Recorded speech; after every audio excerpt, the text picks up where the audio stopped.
If you're wondering, do I need workers' comp insurance for 1099 employees? You're in the right place. Hi, I'm Sari from Kickstand Insurance, and in this video, we're going to talk all about 1099 employees and workers' comp insurance. There are primarily two types of workers in the world: official employees and independent contractors. The general rule of thumb is that the law mandates that every business provides employees with a wide range of benefits, including workers' comp insurance. However, independent contractors who receive a 1099 form at tax time instead of a W-2 are responsible for their own benefits. So, the really short answer to the question of, do 1099 workers need workers' comp insurance, is no. However, that is very misleading because there are major exceptions in here that can cost your business thousands of dollars. The person who makes the determination of if your 1099 workers are true independent contractors or if they function as typical employees is not you nor the person working.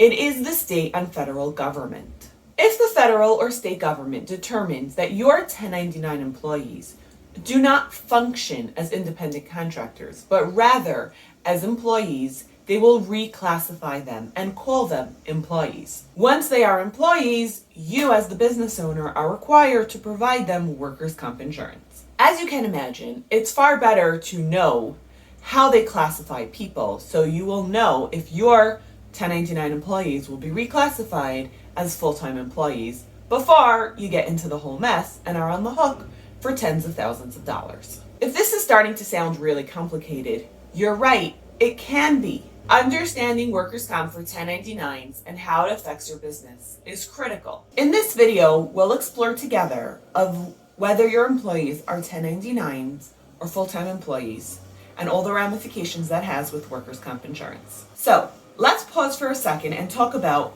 what is a 1099 form. A 1099 form is an official form that shows income from a non-employer source. This form differs from a traditional W-2 that is given to full-time employees in a few ways. For one, it only includes compensation, the payroll that you paid them, and it does not have withholdings for things like taxes. This is because independent contractors are responsible for their taxes and not the business owner. So, who receives a 1099 form? A 1099 form is provided to independent contractors by the companies who hire them to perform a service. For instance, freelancers. The same is true for professionals in certain industries, like independent semi-truck drivers, or even construction workers. These workers will receive a 1099 form at the end of the year from every business that hired them to perform services during the course of that calendar year. So now that we understand what kind of people get the 1099 form and how they differ from full-time employees or W-2s,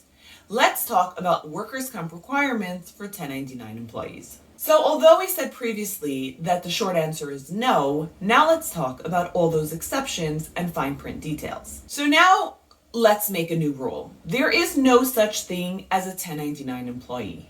They are either full-time employees or independent contractors. Employees get their W-2. Independent contractors get their 1099 form. Employees need workers' comp. Independent contractors do not get workers' comp. The problem starts when businesses hire independent contractors but treat them like employees. If this is the case and the worker gets injured or falls ill on the job, there's a very good chance that the government will tell you that they are an employee and therefore you needed to have workers' comp insurance and you are on the hook to pay for their injuries and their recovery. You will also find that you will face fines and penalties in such a situation. The fine print on this will differ on every state's laws. For example, in Ohio, it says that contractors and subcontractors should consider having their own workers' comp plan to protect themselves from injuries on the job, not the people they work for. However, if the contractor or subcontractor is really functioning like an employee, then you as the business owner have to buy them a workers' comp policy. Here's the exact text. If an independent contractor or subcontractor controls the selection of materials,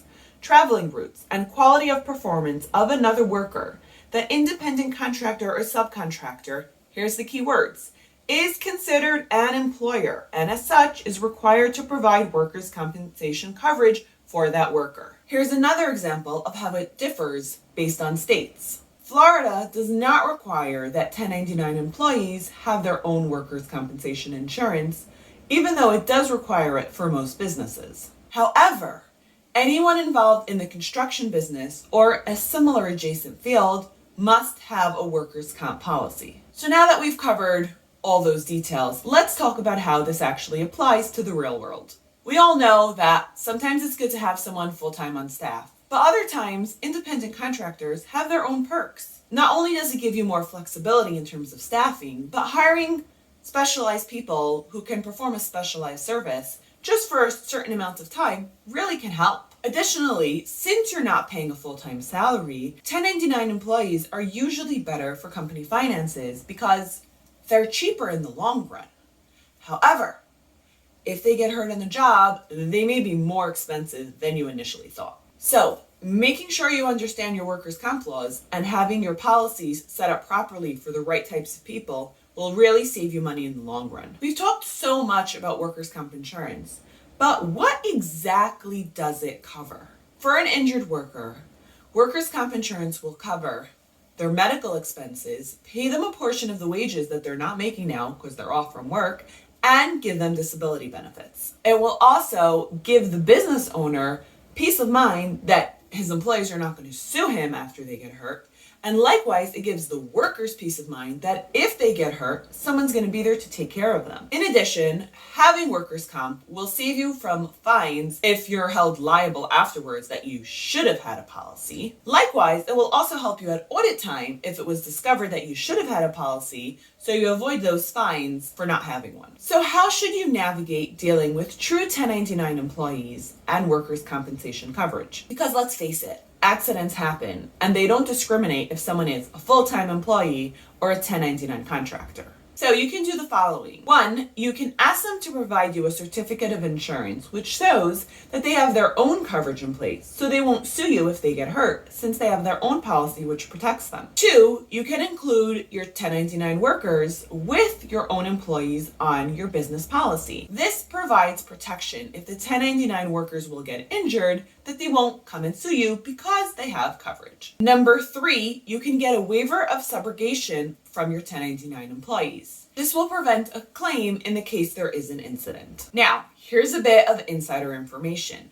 Many times, insurance companies are wary of 1099 employees.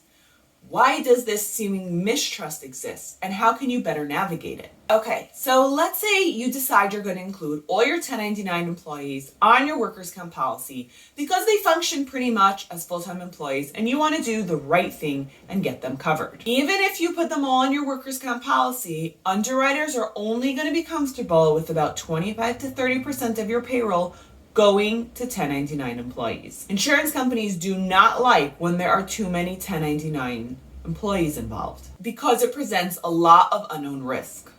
This is referred to as the maximum 1099 sub-exposure. For example, a contractor with $100,000 in W-2 payroll but $500,000 to 1099 employees will have a really hard time finding an insurance company willing to cover his business. Why is this? First of all, they're worried that your subcontractor's coverage may lapse or be fraudulent. Secondly, they feel like there is less oversight of subcontractors and they can be subbing out work that is of a higher risk.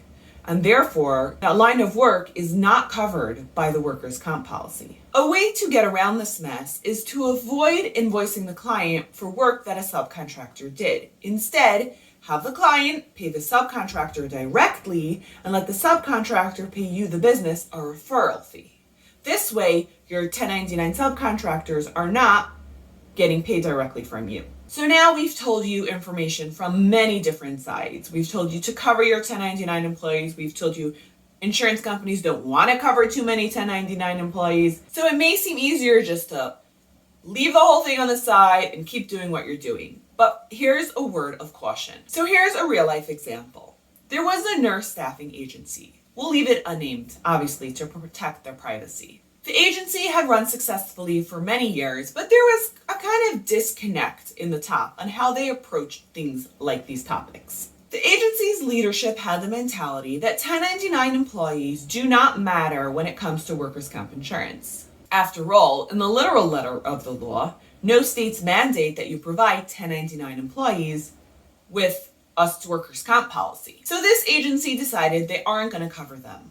And guess what? It came back to bite them big time. The agency was audited and the owner found himself stuck with a bill of $139,000. And that was in addition to the $55,000 he had already paid that year in workers' comp insurance. It's almost 3 times the amount he had paid. So in short, workers' comp is a good idea. And figuring out how to navigate this minefield of 1099 employees is crucial if you don't want to get this nasty surprise bill when you get audited. So if you need a bit of help navigating this minefield of 1099 employees, and you need someone who knows what they're doing, come talk to us at Kickstand Insurance. Our agents are very knowledgeable in this area and are happy to help you and advise you on what's the best course of action for your business. If you want to get a head start, you can head to kickstandinsurance.com and enter your business information. So we've just got those factual details out of the way, and our agents can jump right in and help you figure out what's the best course of action for your business. Our agents are standing by, ready to help you. You can also call us during regular business hours at 866-338-8823. Good luck! Remember to like and subscribe for more business and insurance tips. See you next time.